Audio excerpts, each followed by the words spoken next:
Kevin Mitnick's story doesn't start with computers, it starts with curiosity. As a kid in Los Angeles, he was obsessed with puzzles and magic tricks, always wanting to know how things worked. His first hack? Figuring out the LA bus ticket system as a teenager so he could ride for free. He learned the patterns, got a real ticket punch, and printed his own transfers. For Mitnick, it wasn't about stealing. It was about solving a puzzle. This early victory lit a fire in him. Soon, he set his sights on a bigger system, the telephone network. In the 1970s and 80s, the phone system was the internet of its day, a vast, mysterious web. Mitnick joined the Phone Freaks, a group of kids who explored the phone network's hidden codes and secrets. They made free long-distance calls, listened in on conversations, and unlocked the system's mysteries. For Mitnick, it was the ultimate puzzle box. He saw rules as challenges, not barriers.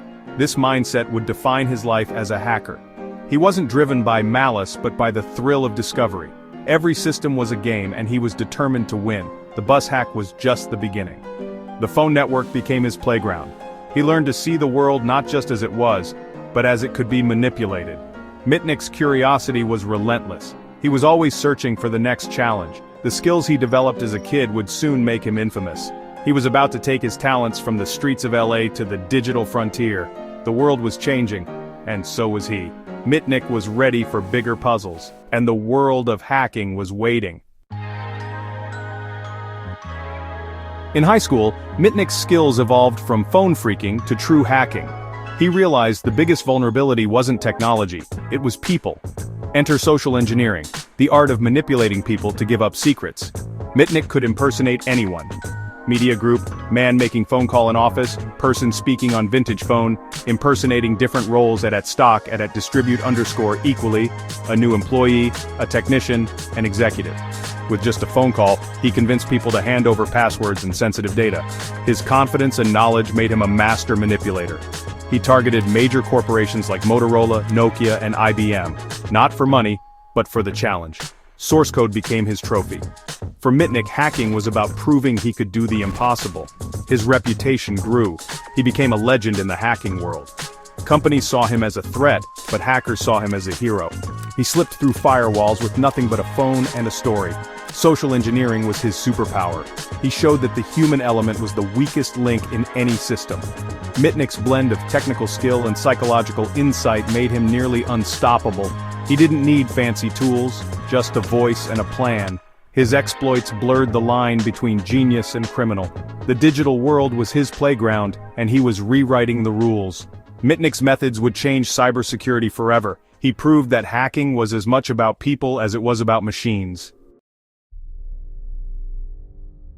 By the early 1990s, Mitnick was a top target for the FBI. He became a digital fugitive, constantly changing identities and locations. Using his hacking skills, he monitored police and tracked those hunting him.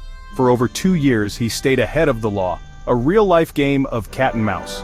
Mitnick became a folk hero to some, a menace to others. The FBI's frustration grew as he evaded capture again and again. The chase ended in 1995, thanks to a tip from hacker Tsutomu Shimomura. Agents tracked Mitnick to Raleigh, North Carolina, and arrested him. They found cell phones, cloned equipment, and fake IDs, a fugitive's toolkit. The arrest made headlines worldwide. Mitnick was called the most wanted computer criminal in America. For law enforcement, it was a major victory. For Mitnick, it was the end of the chase. He now faced the full force of the justice system. The digital ghost was finally caught. His hacking days, at least for now, were over. The next chapter would be written behind bars. After his arrest, Mitnick was painted as a digital terrorist. Wild rumors spread. Some claimed he could launch nukes with a phone call. Out of fear, he was placed in solitary confinement for 8 months. Isolated and cut off from technology, he became a symbol for the tech community.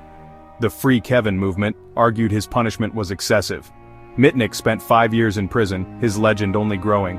Books and movies told his story. He became a symbol of the clash between old rules and new technology. When released in 2000, he was banned from using computers or the internet for 3 years. The world's most famous hacker, exiled from the digital world.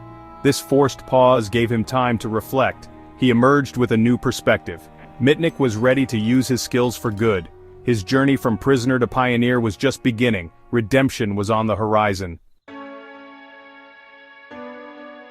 After probation, Mitnick reinvented himself as a white hat hacker. He founded Mitnick Security Consulting, helping companies defend against the very attacks he once perfected. He wrote best-selling books, teaching the world about social engineering and security. Mitnick's message: the weakest link is always the human element. He traveled the world, demonstrating how easily secrets could be stolen. His credibility was unmatched. When he spoke, people listened. Mitnick became a champion for smarter, people-focused security. He proved that redemption is possible even for the world's most notorious hacker. Kevin Mitnick passed away in 2023, but his legacy endures. His life is a lesson in curiosity, responsibility, and change. He showed that talent can be used for good or ill. It's the choice that matters. From outlaw to expert, Mitnick changed cybersecurity forever. His story reminds us, anyone can change the game.